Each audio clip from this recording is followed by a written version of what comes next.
الحمد لله نحمده ونستعينه ونستغفره ونعوذ بالله من شرور أنفسنا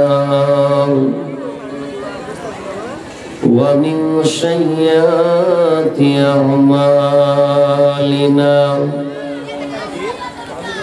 من يهده الله فلا مضل له ومن يضلله فلا هادي له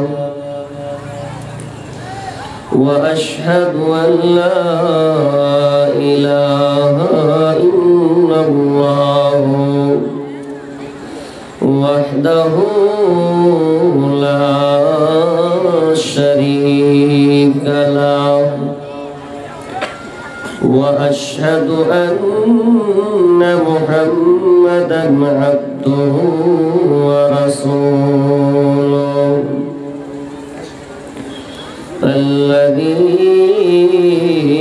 أرسله بالحق بصيرا ونذيرا وداعيا إلى الله بإذنه وسراجا منيرا أما بعد فإن خير الحديث كتاب الله وخير الهدي هدي محمد صلى الله عليه وسلم وشر الأمور محدثاتها وكل محدثة بدعة وكل بدعة ضلالة وكل ضلالة في النار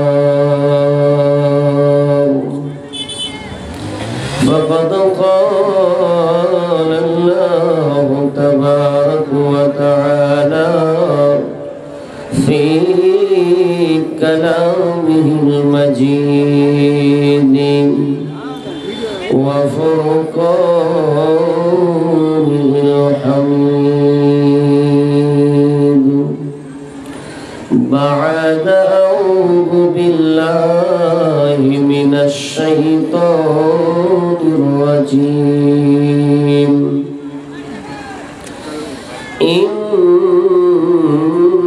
الذين كفروا سواء عليهم أنذرتهم أم لم تنذرهم لا يؤمنون بسم الله الرحمن الرحيم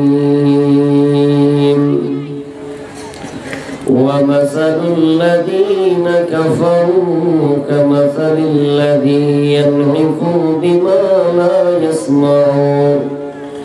لا يسمع إلا دعاء ونداء صم بكم عمي فهم لا يعقلون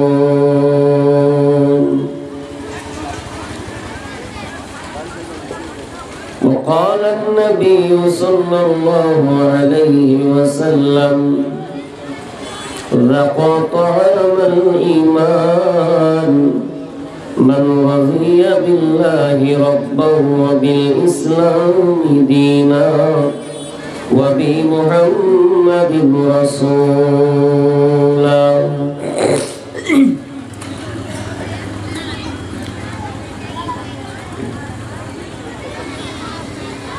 মোরা মুসলমান মোদের নাই কোনো ঈমান মোরা বেঈমান মুসলমান মোদের নাই কাণ্ড জ্ঞান মোরা অবুঝ মুসলমান মোদের নাই কেন ঈমান যুগের গাওয়াই বিলিয়ে দিলাম যুগের গাওয়াই বিলিয়ে দিলাম মোদের পরিণাম মোরা নাদান মুসলমান মোদের নাই কেন ঈমান মোরা ভোলা মুসলমান মোদের নাই কেন ঈমান মাস গেল তোর বছর গেল কি আছে বাকি সবাই মিলে বল না তোরা নামাজ রোজা ধরেছি মাস গেল তোর বছর গেল কি আছে বাকি সবাই মিলে বল না তোরা নামাজ রোজা ধরেছি আধুনিকতায় ভুলে গেলাম মডার্নিং যুগে ভুলে গেলাম মোদের পরিণাম মোরা বেঈমান মুসলমান মোদের নাই কেন ঈমান মোরা ভোলা মুসলমান মোদের নাই কাণ্ড জ্ঞান মোরা এমন ভাবে পার্টি করি ভাইয়ে ভাইয়ে লরি মরি মোরা এমন ভাবে দান করি ভাইয়ে ভাইয়ে লরি মরি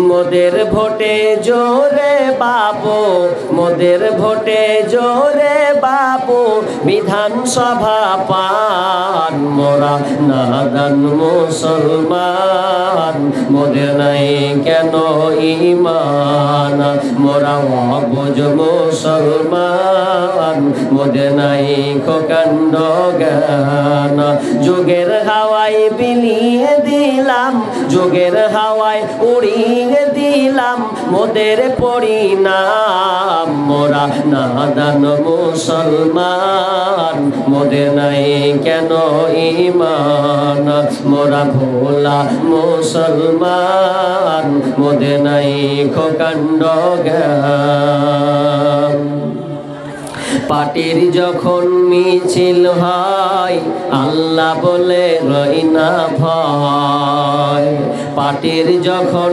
মিছিল হয় আল্লাহ বলে রই না ভয় চাকরি পাবার লোভে পড়ে ও চাকরি পাবার লোভে পড়ে বলি বন্দে মাতারাম মোরা মুশরিক মুসলমান মোদের নাই কেন ঈমান মোরা নাদান মুসলমান মোদের নাই কাণ্ড জ্ঞান পার্লামেন্টের মেম্বারেরা আইন তৈরি করে তারা পার্লামেন্টের মেম্বারেরা আইন তৈরি করে তারা তাদের হাতে জবাই হলো তাদের হাতে কুরবানি হলো পবিত্র আল কোরআন মোরা বেঈমান মুসলমান মোদের নাই কেন ঈমান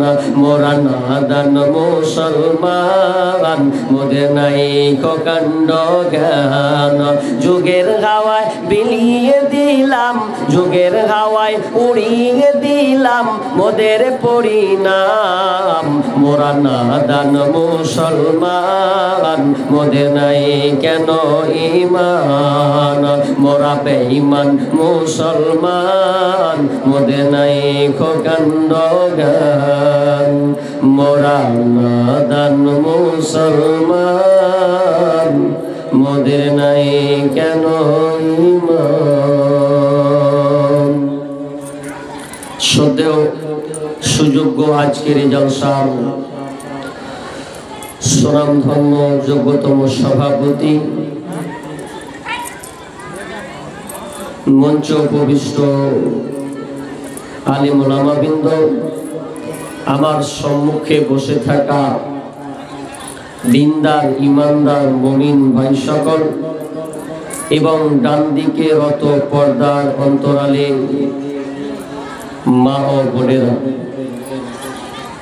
প্রথমে সেই মহান মনিবের দরবারে প্রশংসা করি যে মহান মনিব আমাদেরকে রাত 11:25 কিছু কোরআন এবং হাদিসের আলোচনা শোনার এবং আমলের উদ্দেশ্যে যিনি আমাদেরকে এখনো সামিয়ানার নিচে বসিয়েছেন, এই জন্য আমরা সবাই মিলে আল্লাহর প্রশংসা করব।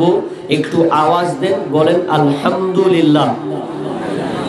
অতঃপর শান্তি বর্ষিত হোক সকল নবীদের উপর, বিশেষ করে আমাদের শেষ নবী জনাবে মুহাম্মদুর রাসূলুল্লাহ বলি সাল্লাল্লাহু আলাইহি ওয়াসাল্লাম। সম্মানিত উপস্থিতি, আমি আপনাদের এলাকায় ভেতরে হয়তো নতুন, কিন্তু আমার সাইড সবগুলো প্রোগ্রাম করা আছে। রতুয়া থানাতে আমি অনেক প্রোগ্রাম করেছি। শামসি স্টেশনে কতবার যে নেমেছি তার আমি নিজে গুণে বলতে পারবো না। তো আপনাদের কাছে হয়তো নতুন, বা অনেকে আমাকে সোশ্যাল মিডিয়া ফেসবুকের ইউটিউবের মাধ্যমে দেখেছেন। তা আমি একটু ক্ষুদ্র জ্ঞানের মানুষ, আল্লাহ তো আমাকে ইলম দেননি, তবে আমার এই ক্ষুদ্রতম ইলম বা জ্ঞানের মাধ্যমে আমি আপনাদেরকে কোরআন এবং হাদিসের আলোকে কিছু কথা তুলে ধরব ইনশাআল্লাহুল আজিজ ওয়া মা তৌফিক ইল্লা বিল্লাহ। আজকের আমার আলোচ্যের বিষয় একটু বলে দিই, শুনেন একটু। এর আগে জামিলুল ভাই কি বিষয় দিল অতটা ইঙ্গিত করেনি, তবে মাল জানের ব্যাপারে সাহাবীদের আগ্রহিতা কেমন ছিল এ বিষয়ে আপনাদেরকে ইঙ্গিত করেছেন। আমি যে ট্রাফিকটা নিয়ে আলোচনা করব খুবই ভাইটাল, খুবই গুরুত্বপূর্ণ। এই বিষয়টাতে আপনি অনেক কিছু বিষয় আছে। এখানে কোরআন আনেননি, মাগরিব থেকে প্রোগ্রাম হয়েছে, কোরআন নেই, দুর্ভাগ্য। অথচ কোরআন থাকা দরকার আছে। প্রয়োজনে যদি ভুলে যায় তা আমাকে দেখতে হবে, রাখা দরকার। তো কোরআনে আল্লাহ সুবহানাহু ওয়া তাআলা দুই ধরনের আইন দিয়েছেন। ক ধরন বললাম ভাই? দুই ধরনের। কথা বলবেন, যদি ভালো না লাগে আমি ধরবো না, উঠে বাড়ি চলে যাবেন। তবে অন্তত আধা ঘন্টা একটু সময় দেন, দেখি আপনাকে আমি কিছু দিতে পারি কিনা। কোরআন আল্লাহ সুবহানাহু ওয়া তাআলা দিয়েছেন, এতে দুই রকমের বিধান দিয়েছেন। একটা হলো আদেশ, আর একটা বলা হয় নিষেধ। আদেশ গ্রহণ করো, নিষেধ বর্জন করো, ছেড়ে দাও। তাহলে আমরা মুসলমান হিসাবে কোরআনকে আদেশ যেটা দিয়েছেন কোরআন, সেটাকে আমরা কতটা মেনে চলেছি, আর যেটাকে নিষেধ করা হয়েছে আমরা কতটা ছাড়তে পেরেছি, এই ব্যাপারে আজকে আমি আপনি সবাই, বক্তা শ্রোতা সবাই, এটা আমরা আজকে বের করব যে সত্যি কি আমরা সাহাবীদের মতন আমলদার হতে পেরেছি কিনা। আল্লাহ সুবহানাহু ওয়া তাআলা বলছেন, ওয়া মা আতাকুমুর রাসূল ফাখুযুহু ওয়া মা নাহাকুম আনহু ফান্তাহু। আল্লাহ বলছেন, নবী যেটা তোমাদের দেয় সেটাকে তোমরা অ্যাকসেপ্ট করো, গ্রহণ করে নাও। নবী যেটা ছাড়তে বলে, নিষেধ করে, ওটাকে তোমরা ছেড়ে দাও, বর্জন করো। এবার আমরা কতটুকু করছি, গ্রহণ করতে পেরেছি? যদি আপনি আদেশকে না মানেন তাও অপরাধী, নিষেধকে যদি আপনি বর্জন না করেন তাও আপনি অপরাধী। আল্লাহ তাআলা যখন আদমকে বানালেন তৈরি করলেন। তৈরি করার পর সকল আজাদিল ফেরেশতা সহ সকলকে বলল যে আদমকে সেজদা করো। ওয়াইদ কুন্না লিল মালাইকাতি ইসজুদু লি আদম ফাসাজাদু ইল্লা ইবলিস। সবাই সেজদা করলো কিন্তু ইবলিস সেজদা করলো না। তার মানে আল্লাহর আদেশকে সে মানলো না, তাহলে ও অপরাধী হলো। এবার এই জান্নাত থেকে বহিষ্কার করে একে হাঁকিয়ে দেওয়া হলো, তকমা লাগালো কি, তো তুই ইবলিস শয়তান, চল। কারণ সে আল্লাহর আদেশকে মানেনি। এবার আল্লাহ আদমকে বলছে, এই আদম, এবার তোকে নিষেধ করছি, লা তাকরাবা হাদিস শাজারা ফাতাকুনা মিনাল যালিমিন। আদম এবং হাওয়া, তোমাদের দুজনকে বললাম খবরদার তোমরা ওই গাছটার নিকটবর্তী হবে না, গাছটার ধারে কাছে যাবে না। যদি তোমরা গাছটার নিকটবর্তী যাও তাহলে তোমরা জালিমদের অন্তর্ভুক্ত হবে। কিন্তু আদম শয়তানের পাল্লায় পড়ল যে, কারণ শয়তান কাউকে ছাড়বে না, কাউকে ছাড়বে না, ভালো লোককে তো আরো ছাড়বে না। যারা বেঈমান লম্পট তারা, তাদের ব্যাপারে শয়তানকে তো ভাবতে হয় না। বুঝেছো তো, তোমাদের প্রকাশ্য শত্রু সাবধান। তোমরা রেখো গো স্মরণ, একদিন হবে যে মরণ। তোমরা রেখো গো স্মরণ, একদিন হবে যে মরণ। প্রথম নবী জান্নাতে ছিলেন, সঙ্গিনী হাওয়াকে পেলেন। প্রথম নবী জান্নাতে ছিলেন, সঙ্গিনী হাওয়াকে পেলেন। চক্রান্ত করিয়া শয়তান খাওয়াইল কান্দাম। তোমরা রেখো গো স্মরণ, একদিন হবে যে মরণ। তোমরা রেখো গো স্মরণ, একদিন হবে যে মরণ। ইব্রাহিম নবী ছিলেন, কুরবানির আদেশ পাইলেন। ইব্রাহিম নবী ছিলেন, কুরবানির আদেশ পাইলেন। আরাফাতে যাবার পথে ধোঁকা দেই শয়তান। তোমরা রেখো গো স্মরণ, একদিন হবে যে মরণ। তোমরা রেখো গো স্মরণ, একদিন হবে যে মরণ।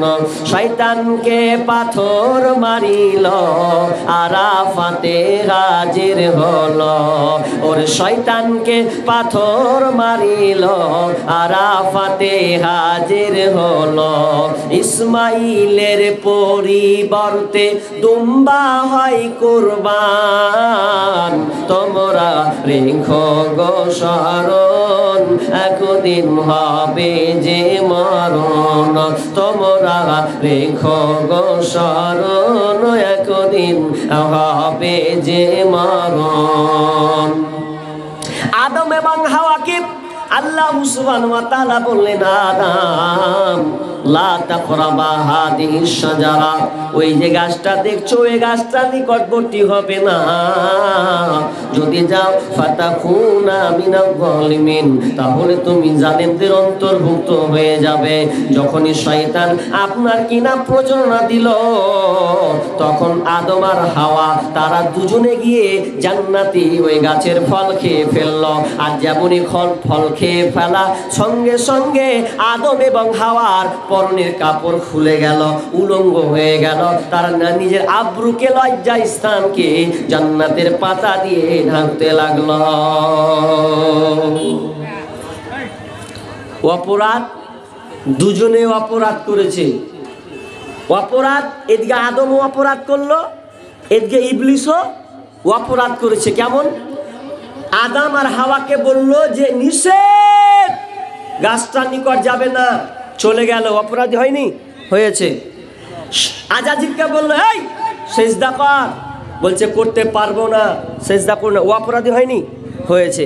তাহলে ও আদেশকে মানতে পারলো না, আর আদম আর হাওয়া নিষেধকে বর্জন করতে পারলো না, গ্রহণ করে নিল।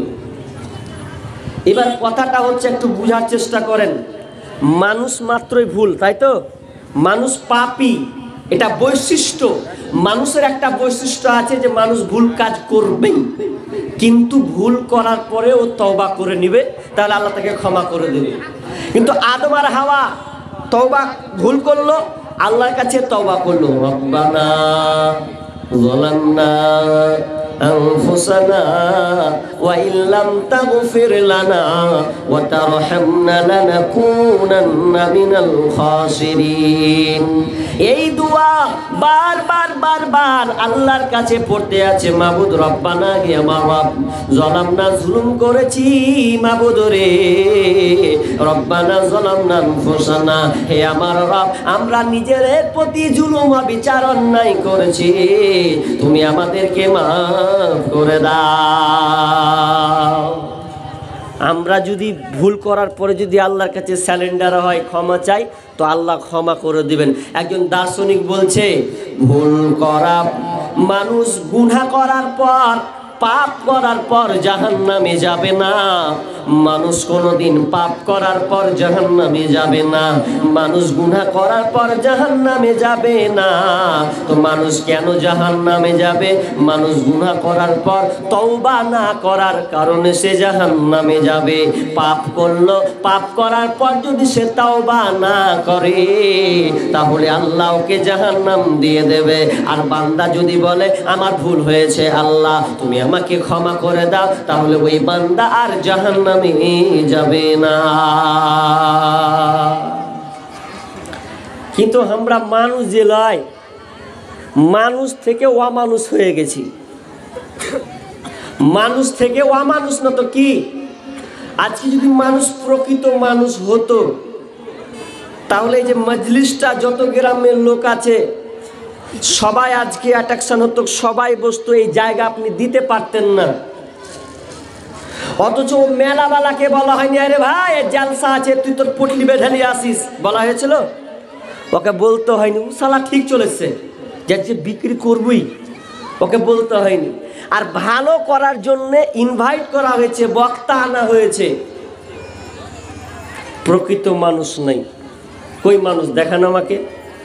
এটা মানুষের একটা রূপ আছে, কিন্তু প্রকৃত মানুষ নাই। ইট পাথরের শহর জুড়ে মাটির কোনো মানুষ নাই, কোথায় গেলে পাবো বলো কাদা মাটির মানুষ ভাই।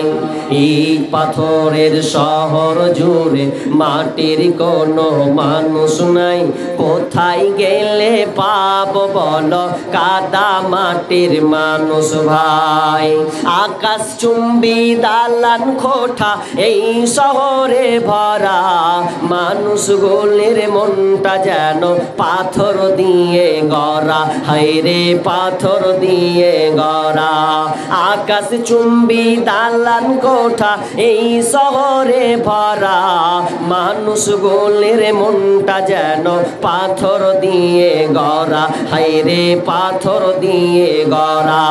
মাটির মানুষ হইয়া জানো, মাটির মানুষ হইয়া জানো, মাটির ছিটা নাই, কোথায় গেলে পাব বলো কাদা মাটির মানুষ ভাই, কোথায় গেলে পাব বলো কাদা মাটির মানুষ ভাই।